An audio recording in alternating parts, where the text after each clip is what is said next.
There is a video editor who goes by the name ByMaximize, and I think he is the most influential creator that no one really talks about anymore. He first started posting on Instagram it was December of 2023, and that's when his posts really started to take off. And then he hit into 2024. He posted one video every single day for the whole year, and I think it was the single greatest run anyone's ever had on Instagram. It was like watching Casey Neistat's vlogs on YouTube, but on Instagram. Every day, I would look to see and see what he posted. I first came across his work right around when it started in the December before his year, and I think I had the same reaction a lot of people had when they first saw his stuff. Something about it, it was something that was not on Instagram at the time. There was nothing like it. All his videos were polished, it was clean, the editing was concise, everything was thoughtful. And this was before AI obviously really took off and could do anything decent, especially on video. And the captions were amazing. He's defined by his captions for sure. The way he implements them into his visuals to tell a story, it was honestly, it was revolutionary. Nothing had ever been done like it before. It was thoughtful. The editing was thoughtful. That's what was so good about it. It was dialed in. You could tell he was a video editor at his core. It was artful. It felt like if Steve Jobs was an editor. That's like the best way I can describe it. I don't know why. He was telling stories. I mean, if you've never seen his work, I'm sure you've seen his work.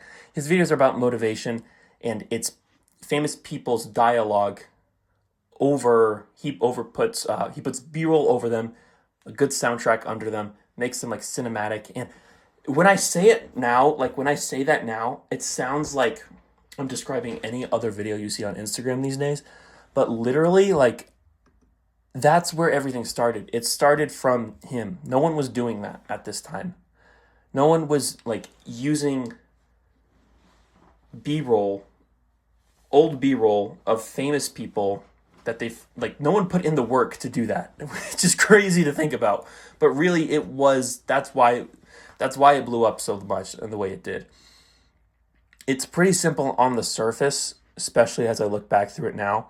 It feels like any other video I'd see on Instagram now, but his still definitely does have a twist to it that no one else has been able to copy. But the way he implemented the captions into the B-roll too was something no one was doing. Everyone's like, how do you do that? How does it fit so well? And it's like, he makes every single one. People don't want to do that. People didn't want to make every single caption, but that's what he did, and that's what makes him stand out so much. He literally pioneered that format. It feels so obvious now. It feels like it's not groundbreaking at all, this video style, but it absolutely was at the time. And the way he executed is just on another level. I don't think anyone has ever come close to doing it to the degree he did. He started blowing up, I think the whole year 2024, he started blowing up. He posted a new video every single day. I would look for it. I'm sure thousands of other video editors looked for it. It changed how every single person approached Instagram after that. Instagram became a different platform after ByMaximize. His videos were just that good and that new that it felt like a breath of fresh air.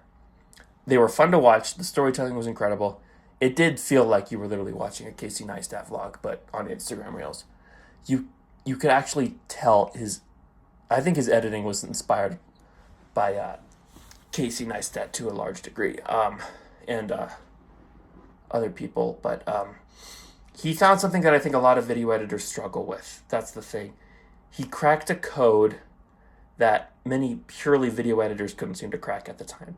He was able to tell stories that weren't about himself in an interesting way and build an audience based on a message that he created. He created a brand telling stories about other people, and people listened to him, even though the videos weren't about him. It was about other people. But the way he presented it and packaged it all under the ByMaximize brand was something that has never really been done before, and it probably never will be done to this degree. The fact that he was able to do that just sitting behind a laptop and never even really showing his face.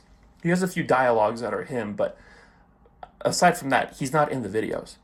Very few people can do that. Very few people can build an audience without showing their face, telling the story of other people. Think of There's thousands, millions of accounts that just clip content and repost it. And to a degree, that's what ByMaximize is doing. He's taking videos from the internet and reposting them. But he's doing it in a way that it makes it art. And so it makes people want to listen to him, not necessarily the things he's talking about. They're listening to the dialogue, the things he's putting together, obviously the content, but they're watching it because it is made by this guy, which is something that is nearly impossible to do.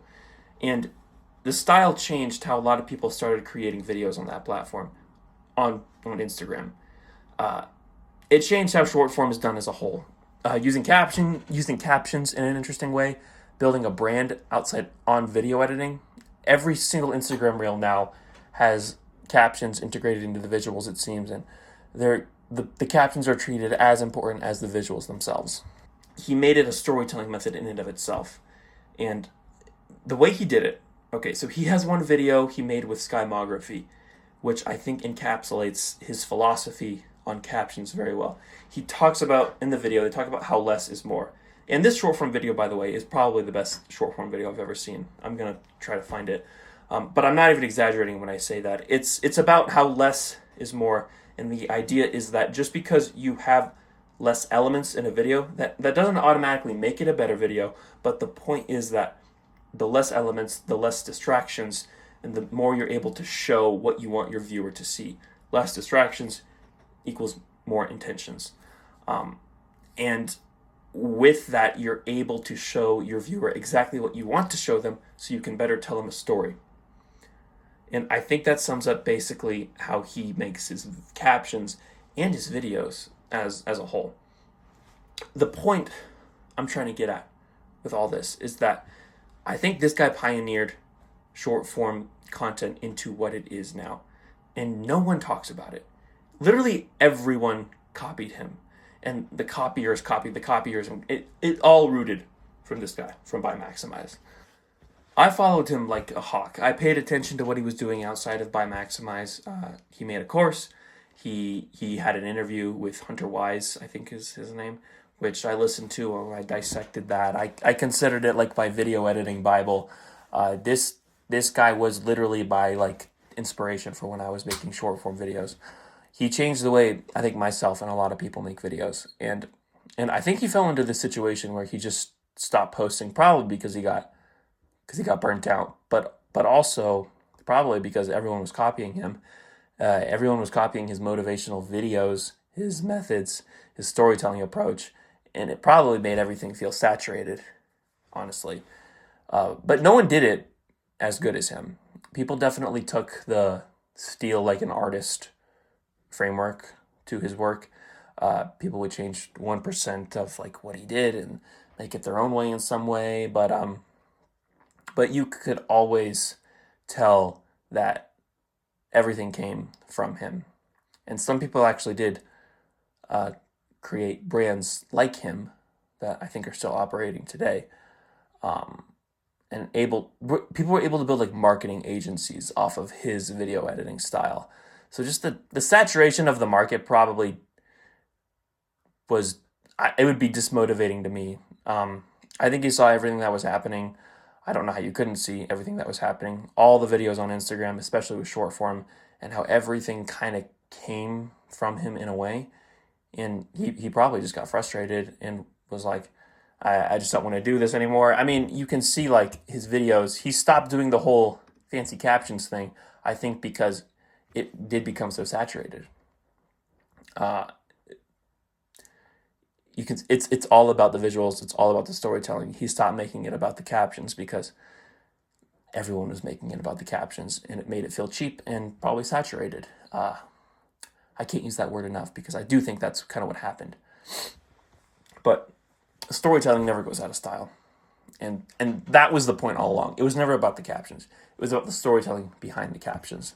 The other thing he did is he made a course. I bought it. I'm sure a lot of other people bought it. And it was good. It was good. The community was okay. It was kind of just people begging for like help on their own videos, but I'm sure a lot of video editors bought it for the same reason I did, which was basically to watch him make videos like on the timeline on Premiere Pro. Watch how he thought through making videos and how he put it all together.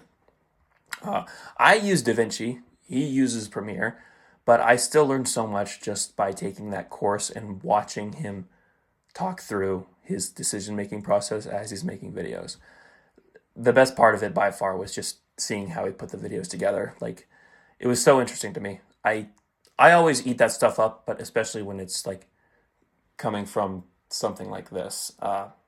He launched that course, I think, around the same time he stopped making videos, which is an interesting move. I thought that was an interesting move, but looking back on it now, that it's he probably just couldn't focus on both at the same time. So that's fair. That's fair. But I think what he's doing now, I unsubscribed. It was a subscription course too, which is a little weird. But I guess if you have a community, it has to be a subscription model. I'm not sure what he's doing now besides editing for the Founders Podcast by David Senra, I think is his name. And it's good. He makes the short form videos, I guess, to promote the podcast. And he edits all of them. It's the only profile I feel like that the ByMaximize account interacts with. So it's he's still using the account. He's just not posting on it. He's liking stuff, but he's just not using his account. He's not posting anymore on his account. He's mostly posting for David and the Founders Podcast. But I'm still looking to see what else he does. I wanted to talk about this here because I don't think enough people talk about the impact that this guy had on Instagram, on all short form content as a whole. It really, I can't say it enough, it really did change how people make videos on Instagram. I don't think any other creator has impacted Instagram and gone as under the radar as he did, as much as ByMaximize did. And the reason for that is probably because he didn't really have a face attached to him. He operated under the brand, so there wasn't much like personal recognizability, I guess. But because he did operate under a brand, people would buy hats, people would buy phone cases from him under that brand because of his videos. So it's not the worst thing to operate under a brand, but it's not the best for when you want to be recognized for your work. But I don't think that's why he did it anyway. I don't think he cares to be recognized for his work. He did it because he wanted to do it. He wanted to make videos. Maybe I'm wrong on that. I don't know. I don't want to critique him too much, saying he should have done this, he should have done that, because obviously I don't know. I don't know. He did it. So he created an art form at the end of the day. He was making art for himself. He doesn't need to be critiqued from like a strategical monetary business standpoint.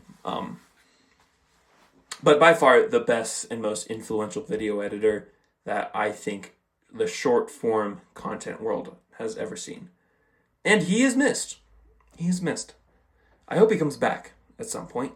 I can't be the only one who thinks about him and his style while I'm still making videos today.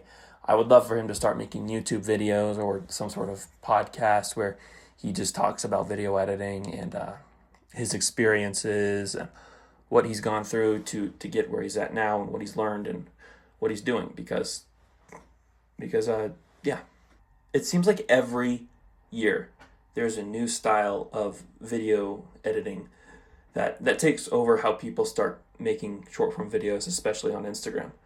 Like 2024 was the year of ByMaximize. 2025 was the year of either of RPN or Hudson Films. I don't know if you know who either of those people are. I don't know if you're living under a rock, but they're two very different profiles. RPN makes videos about tech and does show his face with them, and it's like news, but it's also definitely a lot of it is actually inspired by ByMaximize as well. And then there's Hudson Films, he's like a 17-year-old kid who just makes like the best edits from movies and TV shows that I've ever seen. And for 2026, I need to make a video about Hudson at some point because I think he's another amazing editor for a different reason than ByMaximize is an amazing editor. But it's so interesting how far social media quality videos have come from just the last 2 years. Like, it seems like Instagram seems like a premium platform now, like almost Netflix quality for how good some of these videos are. Maybe that's just my algorithm, but because that's what I'm interested in seeing. But yeah. So I do think every year something happens though. So for 2026, we're gonna see what happens in video editing. But I do feel like every year someone pioneers some sort of like style that breaks the internet and forces everyone to copy them because it's just so good. So we'll see who that is for this year. It might not be anyone. We might just keep getting more of what we've got. But for now, I do think it's good to remember the greats. It's good to remember how we got here. So thank you, ByMaximize. I hope you're doing good. I hope you come back at some point because I think the world misses you. The video editing community misses you. But yeah.